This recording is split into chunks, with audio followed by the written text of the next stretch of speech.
So this presentation, I'm using Canva right now. I presented on the W Express a while ago, and it's just another application that we use to address the needs of our learners. This is a presentation where we address the needs of the diverse learners that we have in our classroom, and we want to use instructional technology to help us with that. If you haven't, well, my name is Omar Lopez. It was on the presentation, it's on the schedule, and I do instructional technology here at Region 1. I'm a former middle school teacher. I taught 5 years of ELA and then 12 years of eighth grade science. So 17 years as a middle school teacher. I love being at the middle school. My hats off to elementary teachers and high school teachers. I know y'all have your plates full too. So it's awesome. I loved every minute of teaching, and now I get to teach teachers and work with teachers full time. So I really enjoy that. Mm, I know there were some questions about the chat, but it looks like, yeah, you only check in one time in the day, and yeah, so there's a chat here. Yeah, one day. So let's move on. So we're going to talk about a little bit about the diverse learners. We'll look at some instructional strategies. We'll look at sheltered instruction, interactive. So it's just a little bit of everything for everyone. So we know that we have all kinds of learners in our classrooms. Um, from dyslexia, students that have difficulty with that, with poor spelling, word recognition, and then most certainly for us is our English learners or our emerging bilinguals. So we have a lot of those too. We also have some students that are highly mobile, whether they're migrant students and their families go up north to work, or they're at risk, or some of them have been displaced. So we have those kiddos, obviously, special education. And then also we have our gifted and talented. A lot of times, we don't consider those special pops, but they are, because that requires us for or encourages us to extend the learning. Not that we can't do it with other students, but it's just another way for us to think about the way we deliver our instructions. So again, diverse learners are those students who live in rural areas that are homeless, migrant, neglected, or sometimes delinquent for whatever reason.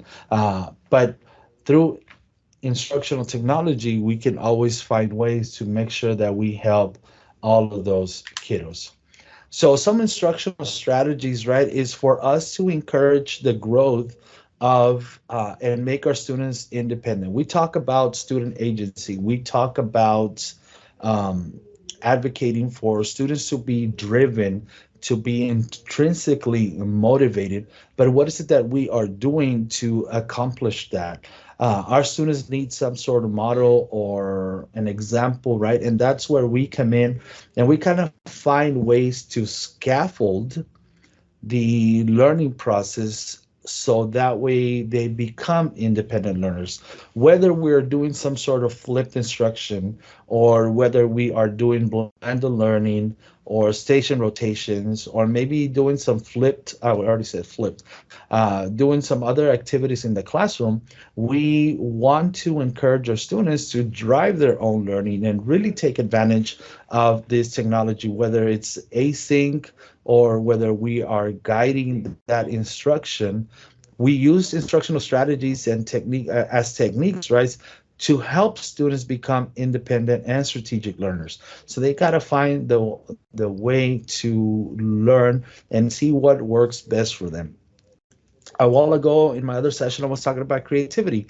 We don't have to do multiple choice questions all the time. We don't have to, just be testing a specific way. We can assess formatively, we can check for understanding, we can provide alternate ways for our students to demonstrate mastery of a project, mastery of a concept in our classroom. Now, again, sometimes these strategies become learning strategies when the students start using them independently. At one point, whether we're doing sketchnoting or highlighting or chunking, read a little, write a little, or chunking the text, the notice and notes. Some of these strategies, they help students be more independent and be able to manage the concept and the academic concept. I'm a firm believer of sheltered instruction. My wife was an ELA, ESL teacher, and she used sheltered instruction quite substantial, a lot in her classroom. So this was a big part of it. And even though a lot of times we see at sheltered instruction for our English learners, sheltered instructions works with every learning style with every student, because this allows us to prompt, question, and then have students to elaborate on the learning. So even if we look at the 5E model that we follow in science, we have the engage, explore, explain, and then we also have the elaborate right before evaluate. So elaborating and extending the concept is a great way for our students to show us that they've learned. When you look at star rubrics, right? When you look at star rubrics, the difference between a meets approaches meets and masters, the difference between a meets and a masters is that students are able to apply a concept in unfamiliar ways, right? The idea is that we're not going to show them every scenario in the classroom, but if we promote higher order thinking skills, and if we're asking questions where students are encouraged to elaborate with the new learning, if they're encouraged to extend the learning by using graphic organizers, illustrations, or doing a gallery walk where they're talking, this is a great way for us to foster that unfamiliar way of learning and applying the new concept by using sheltered instruction. And I think the main thing here is that interaction, right? We have to find ways for our students to interact. Now, whether they're interacting with the content, whether they're interacting with you or a staff member outside of your classroom or with each other, right? Interaction is very important. Again, because they're showing us that they're understanding, they're showing us that they can apply and take that new knowledge and use it in their projects, in whatever concept they're working on, whatever project they're working on. So that it's sheltered instruction is very important. We could go and spend a whole day talking about sheltered instruction and the features and the components and all of that. But yes, we are not, that's just something else. But a great way, again, to address the needs of every child is through sheltered instruction. Now, that looks like scaffolding, speaking clearly, having the objectives posted. And we can use applications, like I mentioned a while ago, like Adobe Express to create a poster of our expectations. We can use Canva to create a slide deck of our learning objectives.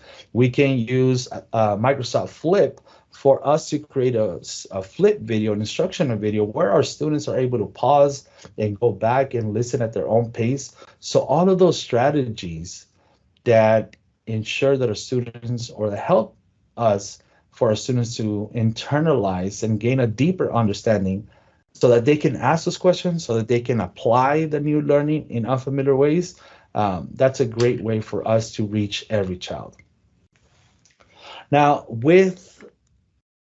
aside from from sheltered instruction, right? We got to use that some effective teaching strategies. And I'm not saying these are the most effective. I'm not saying these are the only effective teaching strategies. But if you look at research, if you look at some other publications, whether it's McDye and Wiggins, whether it's Marzano, Sletke, some of these kind of come back, and there's a combination of all of these, and there's got to be, again, interactive. There's got to be visualization. For example, a student like me that came from Mexico at the age of 10, I didn't know any English. So creating these non-linguistic representations, creating these visuals of the content of a map or an idea was very effective for me to learn the content and the language. So we spoke a while ago about students with special needs, or students that are emerging bilinguals that struggle with the English language. Well, then all of these strategies are great ways for us to meet their needs. Excuse me, from creating visuals, from pairing them up and learning together, from us creating content and sharing it with them. I could easily download this presentation, this Canva presentation, and create it into a video. And I give it to my kiddos, to my students. And if they need to rewatch me talking about this, then they'll be able um, to learn at their own pace through flipped instructions. Now, we also have multiple opportunities for them to interact. Um, New and Star this past year was the extended response. We knew about it. We had been practicing, but now we know that through this extended response, students need to be able to generate an answer, defend it, support it, and then extend what they're working on, right? So they have a constructive response, an extended response, and we can do this by providing multiple opportunities for our students to maybe record a flip video or create a post or create a Canva. But again, it's just some way where they write, extend, and elaborate. And it's again, it goes back to providing multiple opportunities throughout the year. Now we talk about interactivity, right? So we want to really make it interactive for our students. So whether they're interacting with the content, with each other, with you, or with someone else, these opportunities need to be far and great. So one of the ways we make content interactive, and one of the applications is through Thinklink. I'm going to jump through Thinklink right now. Now, I know as teachers, sometimes we want to uh, use some of these applications and they're not free. However, Thinklink, let's see here, login. I'm going to log into Thinklink right now. Now, this is not entirely free, but as an educator, I've been using this for some time, and the free version is really all you need, um, you know, for you to make this or to use this in your classroom with your students. And I'm gonna get this verification code.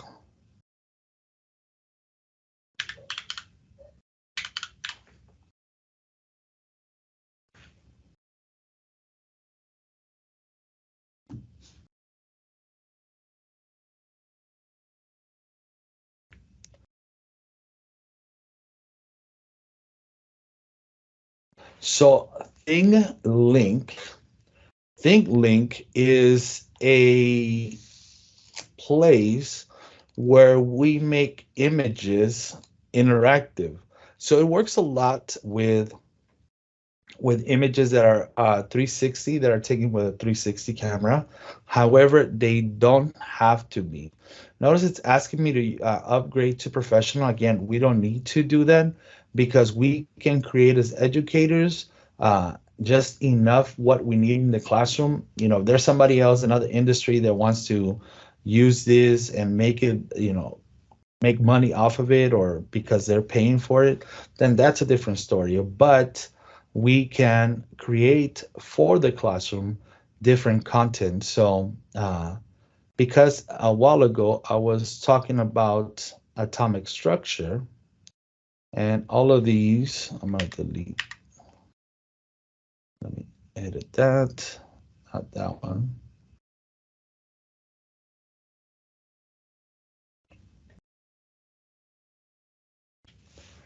I'm going into edit mode right now. And I'm going to delete all this text so that way I can show you what's going on with these and what each of these is.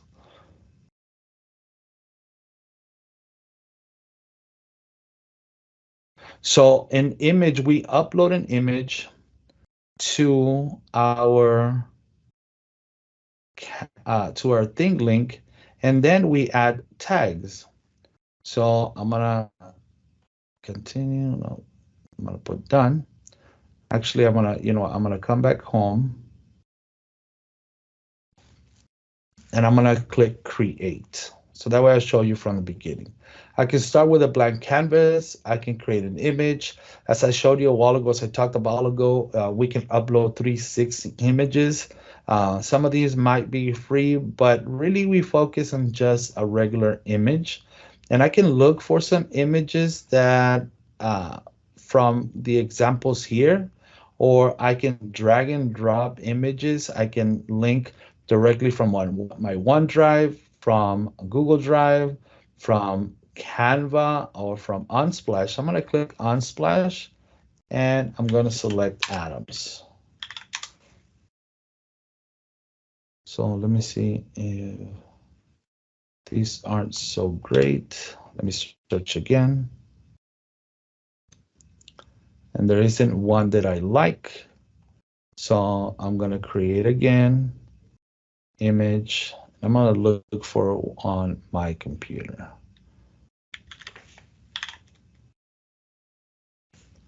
Atom.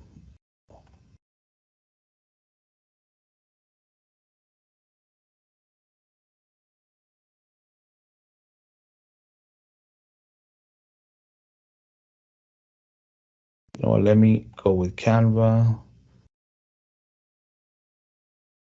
and just select one directly from Canva. So notice how it's pairing up directly with my Canva. So I'm just gonna come in here and select an atom and just use some of these in here. So that's a good one. I'm gonna save it to Thinklink. So all of that happened from my Thinklink directly. I just opted to design with Canva because I couldn't find a good picture. And I'm going to continue. And now my image here is going to become interactive. How do I make it interactive? Well, I'm going to add a tag. And what this tag is, it's a clickable point for my students to see what this is. So I'm going to label that there. And this is going to be just labels. So I'm going to select on the left side. I'm going to add text label. And the text is going to be electron because that's the name. That's going to be, when they click it, it's just going to show electron. I'm going to click on done. I'm going to add another tag right here on that plus. And again, another label that just says proton. And I can change the icon. Let me see if I have, that's a plus one right there. So that way it shows a +2, proton, done. I'm gonna add another tag and all I'm doing is clicking. I'm gonna add a label. I'm gonna change it to just a regular blue dot, neutron. And I'm just gonna put it right here. Right, so I can even duplicate this if I want to. Actually, hold on, let me see if I can. I used to be able to. It doesn't look like I can do it anymore, so I can't. So what does this happen? When I share this with my students, they're just gonna hover over electron, hover over proton, hover over neutron. So that's pretty simple. It's interactive, but they'll be able to see that. Now I can add a tag, and now I can add text and media, right? So, so I can add an electron once again. And now if I'm going to talk about electrons, I could put negatively charged particles with no mass found outside the nucleus.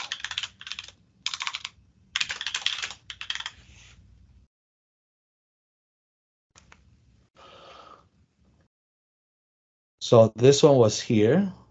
So when my students hover over this, or when they click on it, the little window appears that says negatively charged particles with no mass found outside the nucleus of the atom. There's that immersive reader that will even read to them. Electron. And I don't think I'm sharing my sound, so you probably won't hear it. But that is part of Thinklink. So if you have English learners, oh my goodness, Command Shift T. If you have English learners that, oh man, they didn't save any of them. Okay, yeah, don't close your windows when you're adding the tag. So it's okay. I'm just gonna move the tag up here again, and I'm just gonna make it the whole title.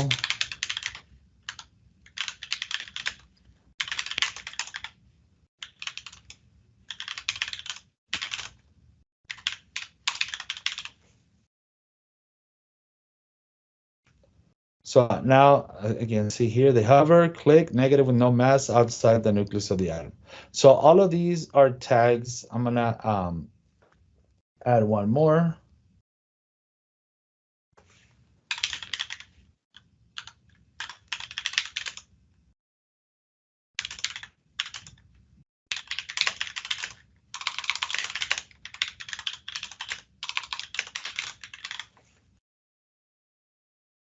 I'm gonna change it. That icon was a plus one.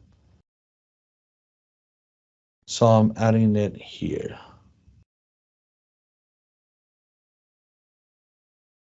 So again, this image becomes interactive. They click, it opens up. They click, it opens up. But that's not all that we can do with Thinklink. So let me find the video that I have linked here.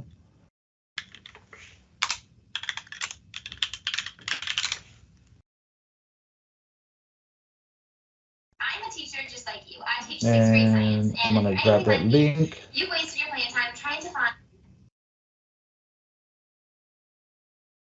And I'm gonna add a tag here, and I can add a link where it says add content from website.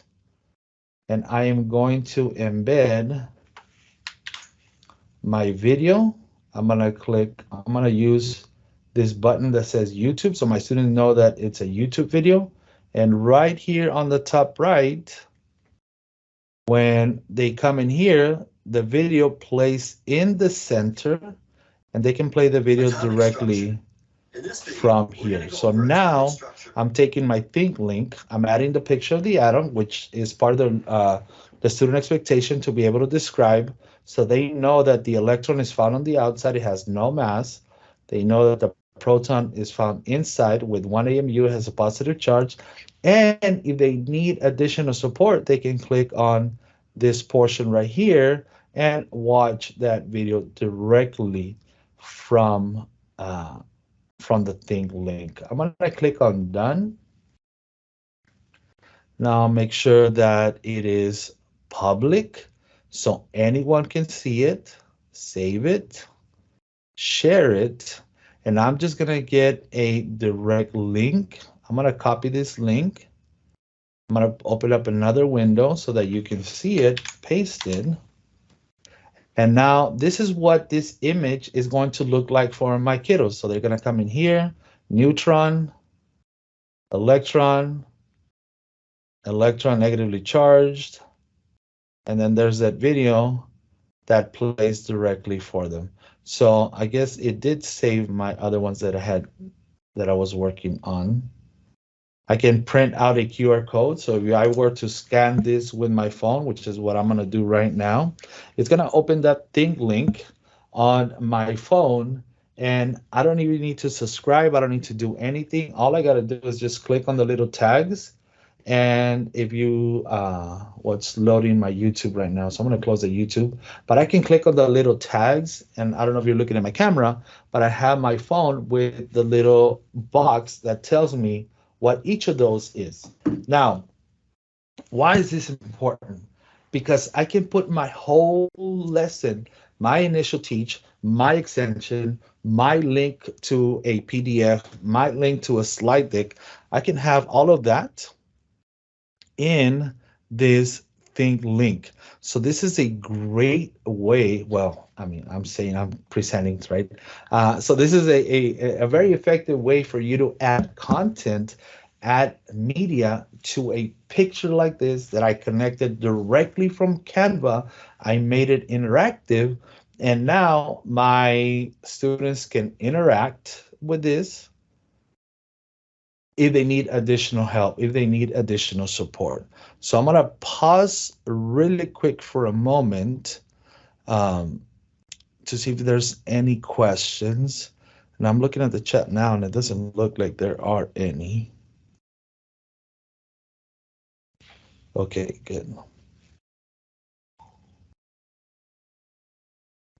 So again, how do I share this? I just go to share, get share link, copy that link. I'm gonna copy from here. If I have my Google Classroom, I think you do have to pay for this. Let me see what happens if I click Google Classroom. Yeah, it's asking me to select my classroom. You don't see that window up on your screen, but it is asking me share directly to my Google Classroom. So I guess that's a new one. Um, that's an option. So I'm gonna paste the link in the chat so that way you can see what it looks like for you if you open it on your end. Notice how I didn't rename it. Let me go back and edit. No, done. Let me see.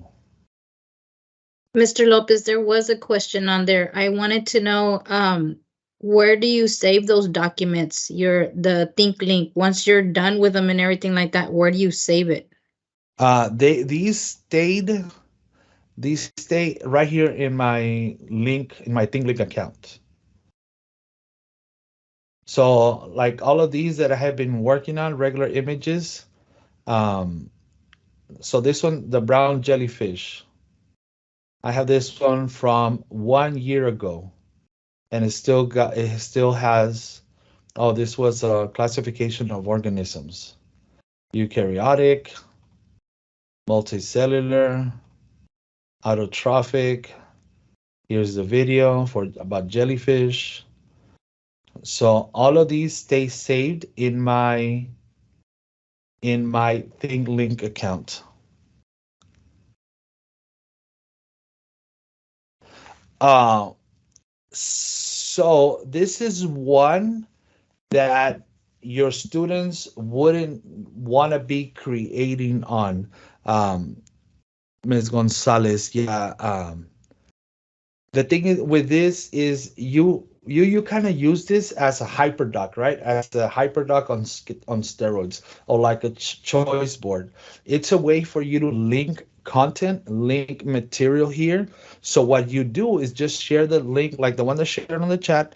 You just share that link to your students, but they interact by clicking on one link and maybe opening a document from the Google Drive, or maybe opening a YouTube, or maybe opening a question. So that's how this would work. Your students are not going to be necessarily creating this, and in all honesty, I don't know how the student works on the free account. So it's more of you creating an interactive piece and sharing it with your kiddos so that way they have the content there. You're creating this for your English learners that might need additional support reading with the Immersive Reader. You're creating this for your students with special needs that they need a video to pause, play, rewind, and pause again. You're creating this for those students that need to see this concept visually, um, and go from there. As far as I know, no, you're not gonna. They won't be able to edit. So if you're thinking like a drag and drop, no. Let me share. Go in here again. Let me see if I can share a template link. No, there's no way they can edit this one.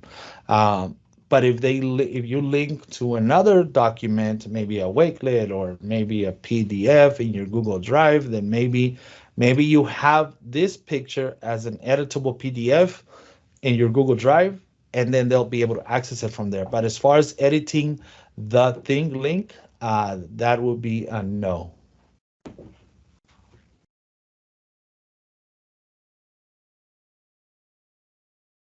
So now let's talk about graphic organizers. So one of the things that we mentioned a while ago when we're looking at our diverse learners is to create a graphic organizer, so some sort of non-linguistic representations. Well, with Canva, we are able to search, and I'm going to go back to my Canva home. And here, the beauty about Canva that we can search all kinds of ready to go templates. So I'm just going to look for uh, graphic organizer. And now I am going to get tons of graphic organizers that I can select from. So you have the problem solution, you have your KWLs, you have, again, more problem solution, vocabulary words, Freire model, ideas organizer, business models, problem solving, problem solution. You have your double map. Maybe you want to talk about a compare and contrast. You have your story, your plot diagram. So when you're looking at graphic organizers, remember Canva has many of those that you can just click and start editing. So all you got to do now, once it's here, you got to go to customize this template, and that becomes ready for you. That's a great thing about templates, that you can customize them and make them your own. And another good thing is that if you grab this template, and I'm glad that you asked the editing question a while ago. This is something that is a lot of times untapped with Canva, and I know there's some great Canva users at PSJA. I like it because from here, once I selected this graphic organizer, I'm going to click on share. I'm going to go to more. And even though I could open with Cami, I'm going to go with more. And I am going to select the template link. This one right here says template link. Because if I select this template link, copy, that forces everybody, I'm going to paste it here, to use this template. So notice how it says a template created by Omar, which is not true. I did not create it. I took it from Canva. My students are gonna use template link. So if I take this, I'm gonna get into my Google Classroom.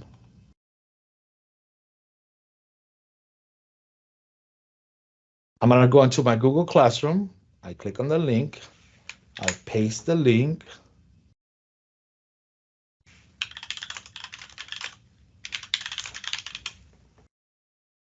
Post it. So now my students come in here, work on this before class.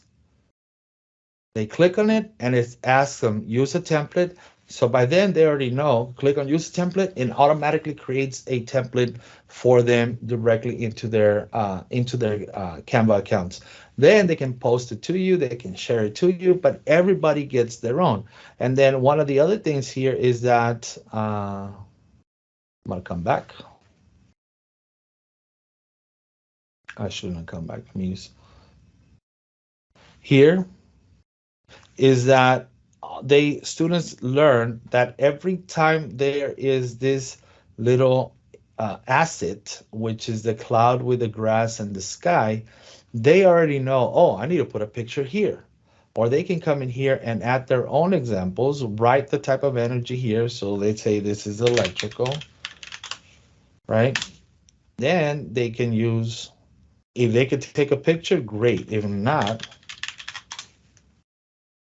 they'll just look for photos. There are types of electrical energy.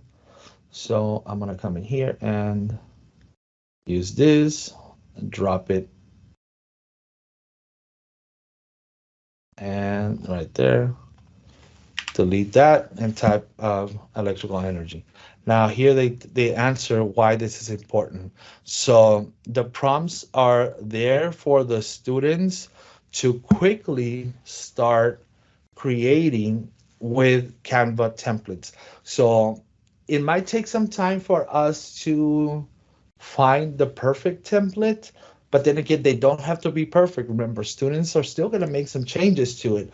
What we want is for students to have an opportunity for them to show you that they're understanding by using this non-linguistic representation, by using graphic organizer, by using concept maps. Um, so yes, that is the templates on Canva. And now I'm going to talk about my favorite, saving the best for last, which is flipped instruction. That's another great way for us to help our learners. Now, Feli's going to be talking about flipped instruction in a moment during her keynote or her lunch and learn basically. But with flipped instruction, we are inverting the traditional learning model or teaching model. What we are doing is sending some of our initial teach home, and so the students can come back to the classroom and we have more time to collaborate, to work one-on-one, to be doing other activities. That's the idea behind the flipped learning model. So how do we do that? If you don't know that Microsoft Flip is now, that Flipgrid is now Microsoft Flip, well, now you know. Using Microsoft Flip and the features in it is a wonderful way for us to make sure that we are meeting the needs of all learners. So I'm going to log in. And again, all these tools that I've been talking about, we can log in directly with Google. So I'm going to select my account here. And now I am in my Microsoft Flip account. On the left side, I have my groups. These are groups that either I lead or that I'm a part of. Oh, notice PSJA, that one you're going to see later, so I'm not going to show you that. We have the flip-sided group. There are some demo groups that I created to delete later. But the thing here is that I have my camera. And with my camera, I'm going to allow my microphone, and now you are going to see me. You see my camera here. Now I can come in here and use a background, and I can use my camera. So I'm going to use this one and share. And now that is my background if I wanted to work with that. So I can come back here. And there is my presentation. I can put it in presenter mode. I'm not going to because then it's going to go full screen, but then I can come back and just go through my station or my different slides, and there is my camera. So I don't even have to come back to Flip. I just did want to come back to show you that I'm still here, right? And I can move me down here. Let me do that. So that way I'm not blocking everything on the account. So that's another way that I can use Microsoft Flip. And now I'm at 40 seconds where I've been talking about what's going on in my slides. So again, I can go to my next slide since we're already talking about graphic organizers. And I can talk about how with Microsoft Flip, we can create a literacy rich environment. And how do we do that? Well, there are topics in our in Discovery that you can download and they're going to promote literacy. And if you see here, I like this as example because it's got a link and it's got a video transcript and it's got a glossary of terms and it's got sentence frames and it's got a viewing guide for the video. So this topic from KQED that talks about, do video games cause gun violence? We know esports and video games, that's been a controversy for the longest time. Esports is very popular now. So right now I'm creating a video in Flip but as I am showcasing this topic that has for our English learners, for our special populations, it's got a link. It's got a video transcript that they can follow through as they're watching this video. It's got a glossary of terms for unfamiliar words. It's got sentence frames, so when they're ready to answer, this topic is perfect for them. And it's got a classroom viewing guide that gives them directions as they're watching this video. Simply, all I got to do is click on add to topic. I add the topic to my library, and then I can share it with my students. Another example of a literacy-rich assignment where we are meeting the needs of all learners is this. This example, and Feli created this, and I took it from Feli, is of a 7th grade START test. Notice how it's got a START test question. Feli added reference materials. She added lecture notes so that students can read. She added a video of finding the volume of a prism so that students can listen. We're asking students to record. There's scaffolding here with the sentence stems, and she's even got the SE written out perfectly in this flip grid or flip topic. So what has what did we do here? We did, or Feli did, this topic directly from STAR and made it into an open-ended, which is, again, what students have to practice for the constructive response, into a flip topic. But maybe you're the one teaching. Let me come back to flip and stop the recording, because now it's going to be a super long recording. So I'm right here. It's at 6 minutes. So I'm just going to stop the recording. And I'm going to show you what it's going to look like. That is my background if I wanted to. I'm going to add music, some energetic music, so my students could get really hyped up about.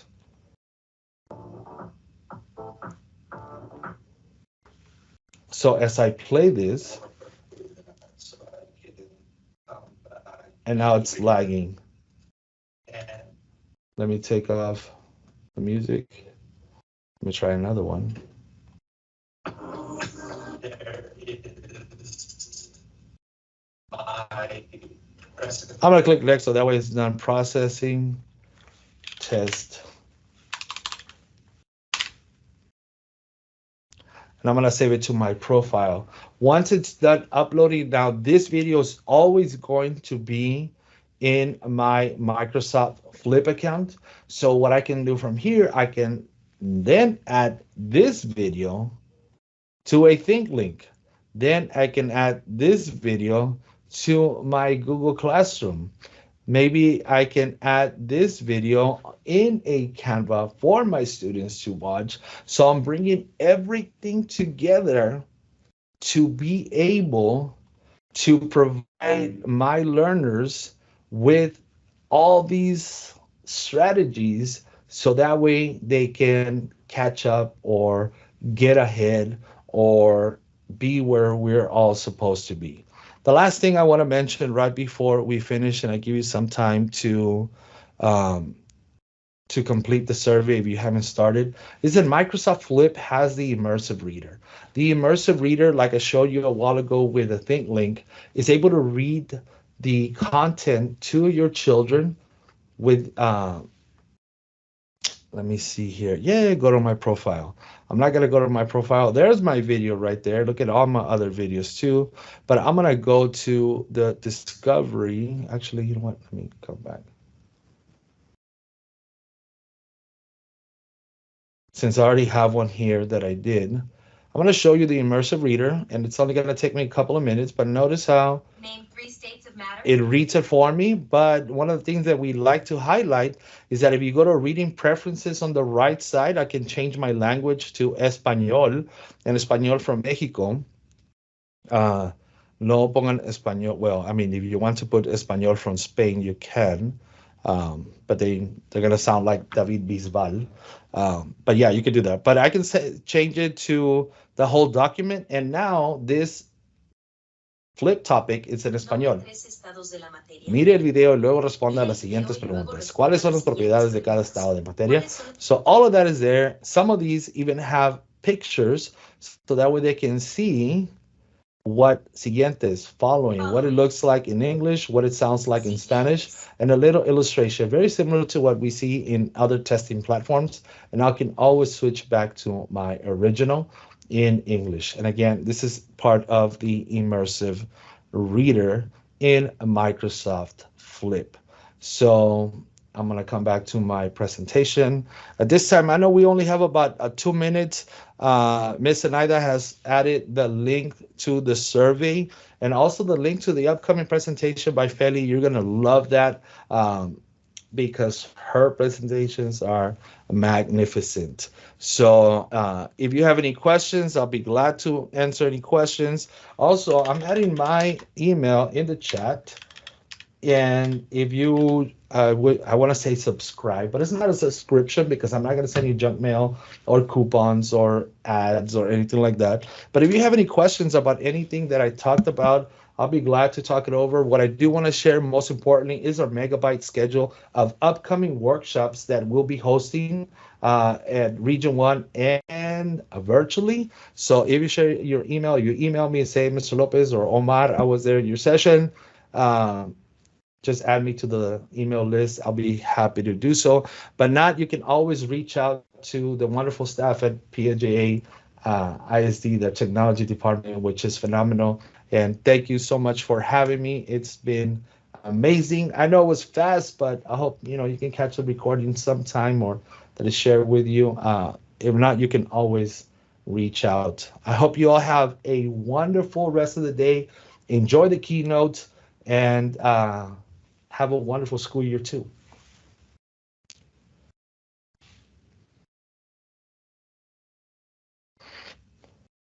Thank you, thank you, thank you, thank you all.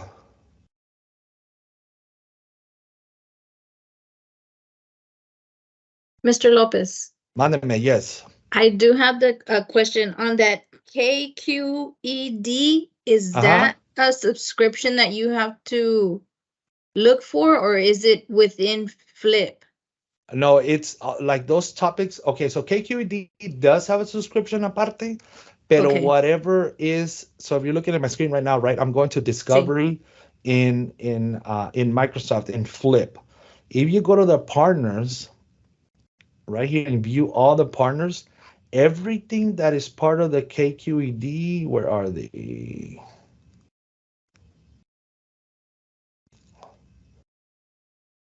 JK. Oh, right here. Whatever's part of KQED, like all their topics, come with those Mm, resources. So that's why I love KQED because if you click on topics, notice this one, confirmation bias in the brain. It already has sentence frames. You see, you just get them. All of nice. it's, yeah, the glossary of terms. So all of these for our como dice Feli, for our babies that struggle with the language, mira, Right. it's an English Spanish transcript.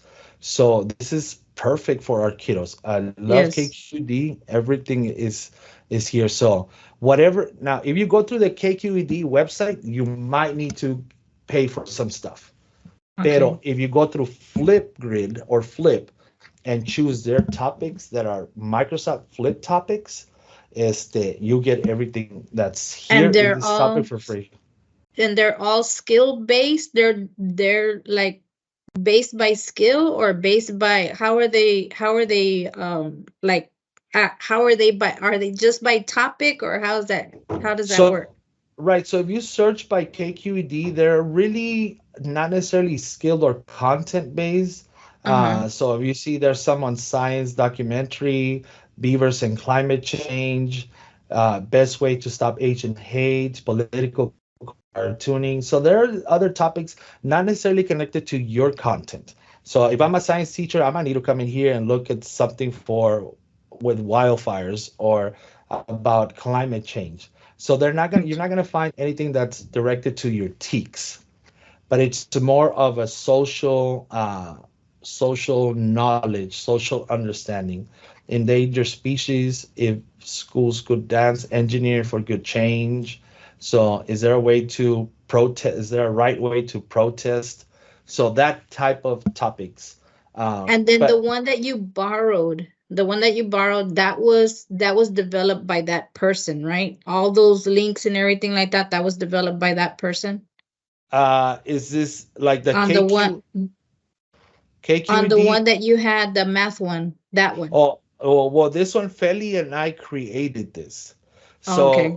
So Feli, we took a screenshot of a release test, and you know how it comes, there are multiple choice tests. Right. Well, what we did, we just put what is the volume of the container, but we didn't add the multiple choices. We added a lecture notes about solving volume. We added a video about finding the volume of a prism. Like esto, we did it ourselves. Have you ever seen Feli present? I don't think so. Okay, well, Feli Garcia, she's the one that's going to do the keynote. the Lunch and Learn. Well, she talks about, she works for Microsoft Flip. She does all these sessions on making like star questions into flip topics by Okay. adding material. So look into that. I know we're gonna have October 6th. You'll be here, Region 1, presenting all day, especially talking about how to create star into flip topics. Thank you so much. I appreciate it. You are very welcome. Have a wonderful day. You too. Thank you.